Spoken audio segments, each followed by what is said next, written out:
الله ربي والإسلام ديني ومحمدا رسول الله. Bismillahirrahmanirrahim. Assalamualaikum warahmatullahi wabarakatuh. Syukur alhamdulillah kita masih bisa berjumpa kembali di channel kajian Islam ini. Salawat dan salam semoga tetap tercurahkan kepada junjungan kita Nabi besar Muhammad sallallahu alaihi wasallam. Allahumma sholli ala sayyidina Muhammad wa ala ali sayyidina wa maulana Muhammad. Harapan dan doa saya, semoga saudaraku semuanya diberikan kesehatan, murah rezeki, diampuni segala dosanya dan dipanjangkan umurnya. Amin amin ya rabbal alamin.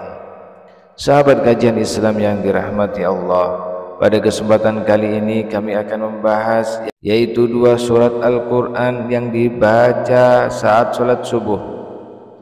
Surat apakah yang dianjurkan dibaca saat sholat subuh? Berikut penjelasannya. Sholat subuh merupakan ibadah wajib yang memiliki keutamaan khusus dibanding sholat wajib lainnya. Oleh sebab itulah sholat subuh termasuk ibadah yang paling sulit dan berat, meski hanya dikerjakan 2 rakaat. Namun sebagian orang lebih memilih untuk menarik selimut dan melanjutkan tidur nyenyaknya, apalagi di subuh hari yang sejuk dan menenangkan, membuat sejumlah orang tergoda untuk tidak bangun. Maka dari itulah sholat subuh dikategorikan sebagai ibadah yang berat, terlebih bagi orang munafik. Saat mengerjakan sholat subuh, sama seperti sholat lainnya, wajib membaca surat Al-Fatihah. Selanjutnya dianjurkan untuk membaca ayat-ayat dalam Al-Quran. Lantas surat apa sih yang sebaiknya dibaca saat sholat subuh, bahkan jangan sampai ditinggal? Salah satu sunnah sholat yakni membaca surat yang ada di dalam kitab suci Al-Quran, baik itu surat berupa ayat pendek maupun panjang, diperbolehkan dengan tetap memperhatikan bacaannya. Ayat Al-Quran yang wajib dibaca yakni surat Al-Fatihah, baik dalam surat wajib maupun salat sunnah.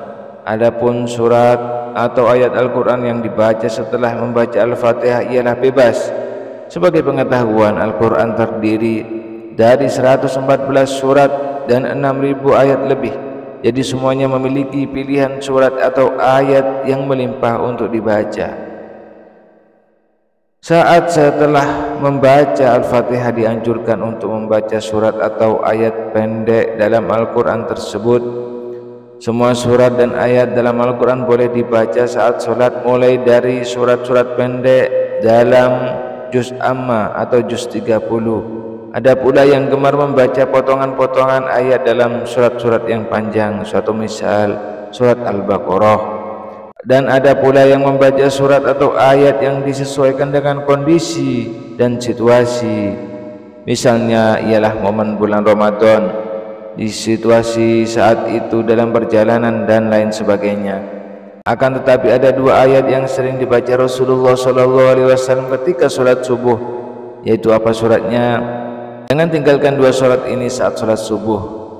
Baca ayat ini usai Al-Fatihah, niscaya iman meningkat. Dari Qutbah bin Malik, beliau pernah berkata, ia pernah sholat subuh bersama Nabi Muhammad SAW. Beliau pada rakaat pertama membaca surat Al-Qaf ayat 10 yang artinya, dan pohon kurma yang tinggi-tinggi yang mempunyai mayang yang tersusun. Hadis riwayat Muslim.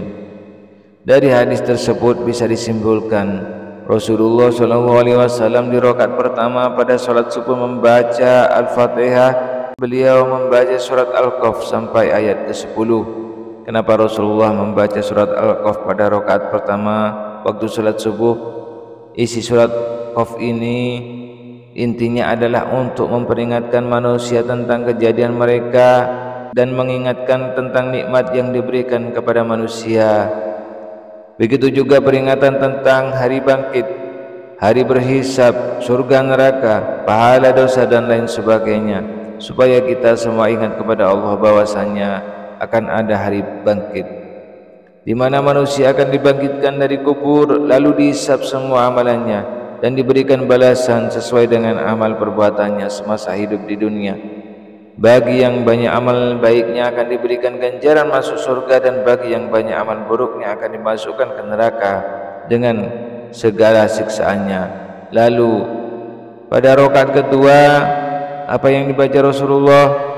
Dari Amr bin Haris berkata, aku mendengar Nabi Muhammad SAW pada salat subuh membaca surat At-Takwir, Iza samsu kuwirat, yang artinya apabila matahari digulung.